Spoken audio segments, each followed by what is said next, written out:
Hi Dad, how are you? Hi, Janna.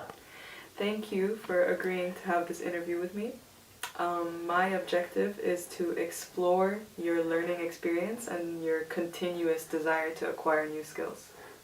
Awesome.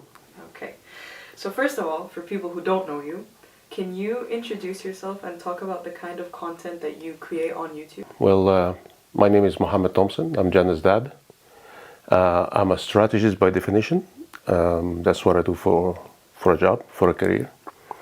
But I have some hobbies that I've turned into somewhat serious hobbies, things that I enjoy doing.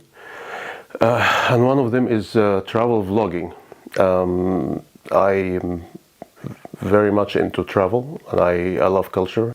And I wanted to document my trips around the world and transfer knowledge to people about these countries, their culture, their people, their food, their weather, and lots of different pieces of information that I found very useful for myself.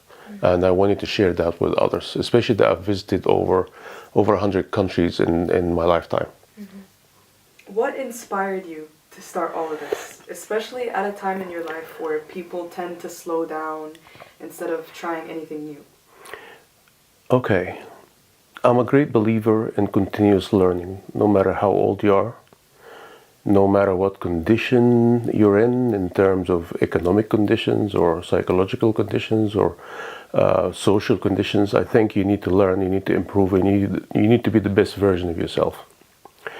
And I think when people combine their passion and their vision and drive to do something for themselves or their families, you can actually use a hobby that you enjoy and develop it into something that may be of benefit to other people as well. For example, I love traveling, and I love culture, and I love people, and I love talking to people, and I love learning. And one of the things that I do at work is transfer knowledge to younger people, less senior people, new starters, interns. And why not, since I love traveling and learning and talking to people, why not to transfer that knowledge to people who are likely or want to go to these places as well? And I also wanted to leave a legacy for my daughters. I wanted to, because in these videos I talk about my values as well. I talk about I demonstrate my personality. I demonstrate my beliefs. I demonstrate my thoughts. And I thought it would be great if I could leave that legacy for my daughters to watch forever and ever, whenever they need it, and whenever they want to see dad. And I also wanted to share my knowledge with the world and show them a deeper view of culture. With all of these different aspects of content creation and all of the different traveling and all that, it tends to get very easy for people to lose motivation or lose interest in it. So my question to you is, what keeps you motivated to do all these things? Did you ever feel discouraged or think about giving up? And if you did, what was something that pushed you through these moments? Well, cost was the barrier. Learning process was the barrier. But I've always liked to learn new skills, always, and I always will until the day I die. I love learning and developing in lots of different ways, and that's what keeps me motivated. The achievement, to see my channel, for example, grow from no followers to, I think today it's nearly 250,000, nearly. And that's, for me, that's motivational. That means people like what I do, and when people like what you do, especially if it's a good thing, then you feel that your value in society is much higher. What have you learned about learning itself throughout this process? What advice would you give to someone your age or older who wants to try something new but maybe is too intimidated? The only limitation to your ability is your own brain. If you continue to say, I don't like that, or I don't want that, or can't do that, then you won't do anything.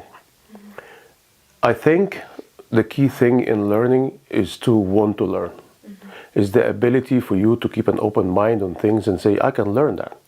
I can do it. I can learn it. And find out how to do it. Find out how is it done. All your successes are the result of trying. If you don't try, you can't succeed.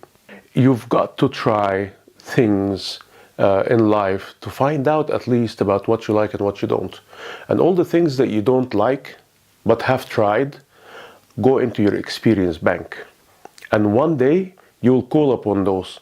In life, a situation will come your way where you realize, I tried that, and those were the results. And you will be of benefit to somebody else. So you need to have an open mind on learning in the first place, and to trust in your ability to learn.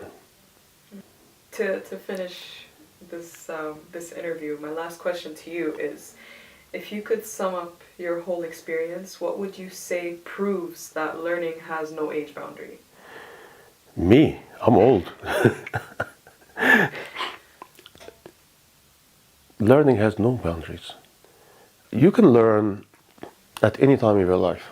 There is no limit on your learning. You can learn to the last day of your life. And you'll still wouldn't have acquired nearly enough of what you need to learn in life. You can learn a new language. I mean, a lot of people are wasting time. We don't live forever, right? You have a limited time on this earth. And you've got to realize that you have to be the best version of yourself while you're on this earth. And the best version of yourself must be providing value to yourself first, to your family, to your society, to your friends, to the world. And if you acquire knowledge and expertise, you become a much more useful member of society. And that's why I always encourage you to learn. Look at Dr. Magdi Yaqub, the best heart surgeon in the world, or one of the best, and a pioneer in the world of open heart surgery. He's 83 or 85 right now, and he's still performing and advising. He's still helping people. He's still learning new skills. He's still learning. He's learning new technologies. And that's what I found that was useful. Learning technology, to utilize it and use it as a tool to better myself and better the lives of others around me.